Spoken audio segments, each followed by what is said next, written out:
Don't let legal issues destroy your personal assets. Learn how on this week's Medical Economics Pulse. And unfortunately, a part of the physician's job is increased liability exposure. And according to a service research that was done by the American Medical Association, more than 60% of the doctors over the age of 55 have been sued at least once. And these percentages are a lot higher in certain specialties.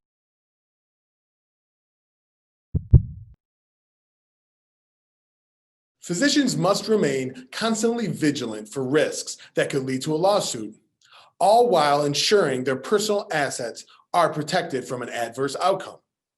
So now, in the midst of a global pandemic, there are new risks physicians need to be aware of. I sat down with Aadil Zaman, partner at Wall Street Alliance Group, to discuss how physicians can manage these risks and ensure their financial future is protected from anything that may come their way. Aadil Zaman, thank you very much for joining me today. Great to be with you, Chris. How likely are physicians to face a legal situation during their career? So great to be with you, Chris. And we at Wall Street Alliance Group do wealth management for physicians in different specialties all across the United States. And unfortunately, a part of the physician's job is increased liability exposure. And according to a service research that was done by the American Medical Association, more than 60% of the doctors over the age of 55 have been sued at least once.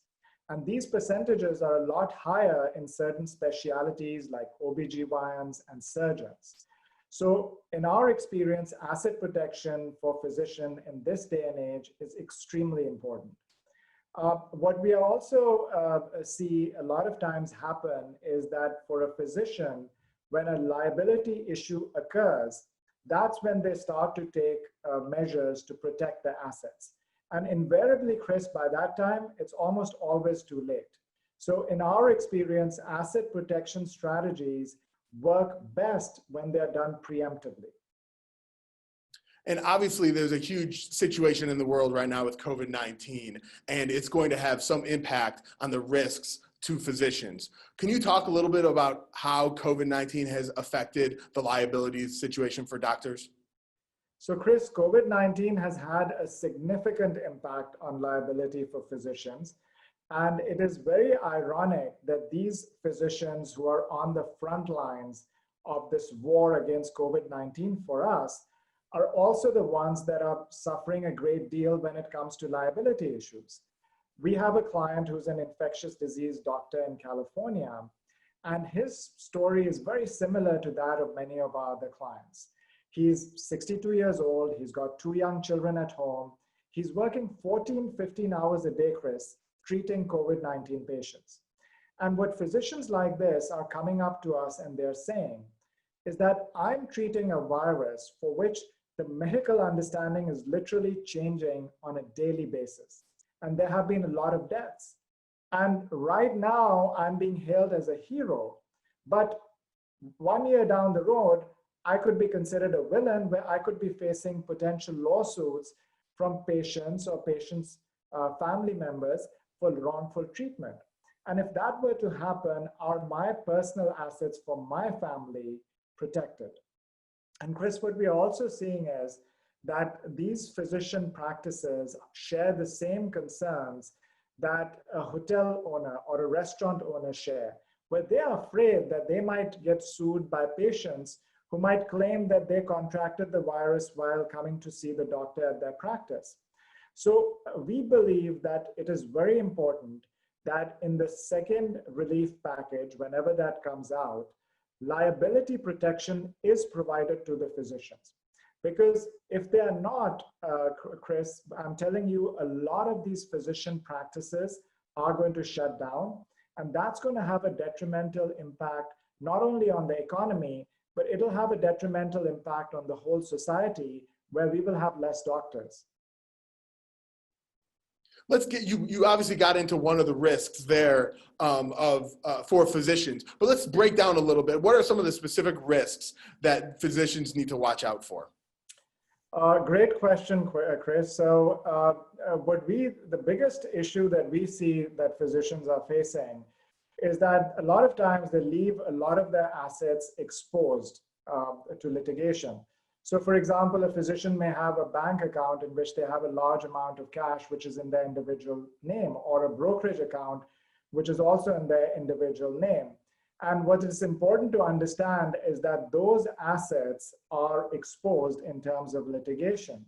A lot of times what we see is that physicians will buy a primary residence and they'll spend a lot of money on it. And they'll say that, hey, this is my house, so it is protected. But that is not very often the case. In many states, the homestead exemption is very low.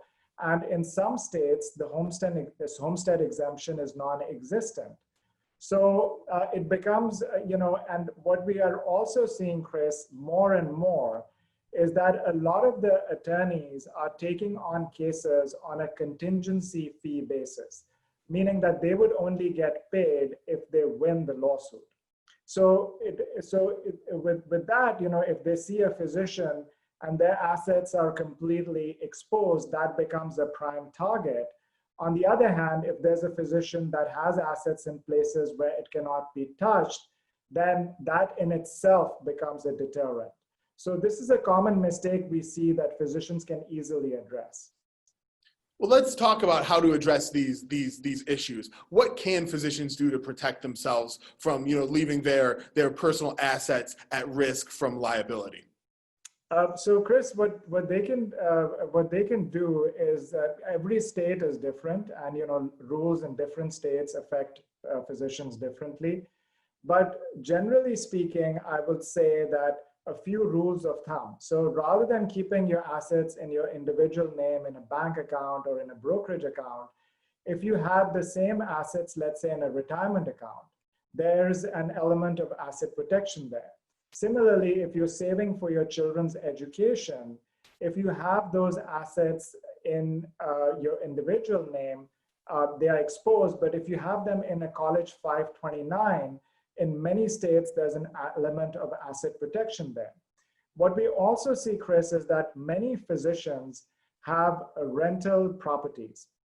And what the problem there happens that if the rental property is in their individual name and there's a tenant, let's say the tenant falls, breaks a leg, sues them, their personal assets are exposed.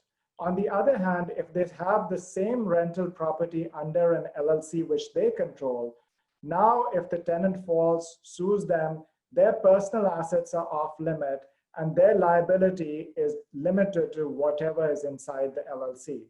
So these are a few simple steps that physicians could take to increase their level of overall protection.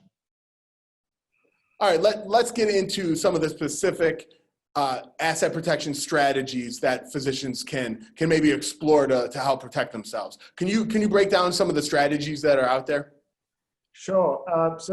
Chris, when it comes to asset protection strategies, the way we like to explain it to clients is that it's like wearing a bulletproof vest. You can still get shot, it still might hurt, but the chances of it being fatal are far less. And what is important for physicians to understand is that with asset protection strategies, there's no such thing as guaranteed. It's all about adding layers of protection so there's a deterrent.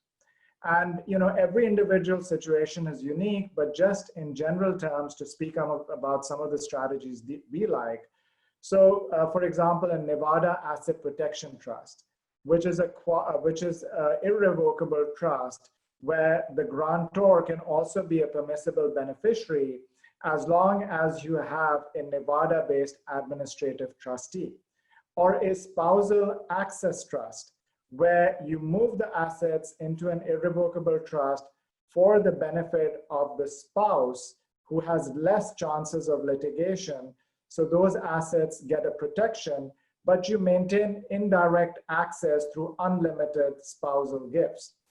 Or in states where the homestead exemption is less or non-existent, you could own your primary residence in a qualified personal residential trust which also gives you an element of asset protection, but at the same time, you can live in it during your lifetime.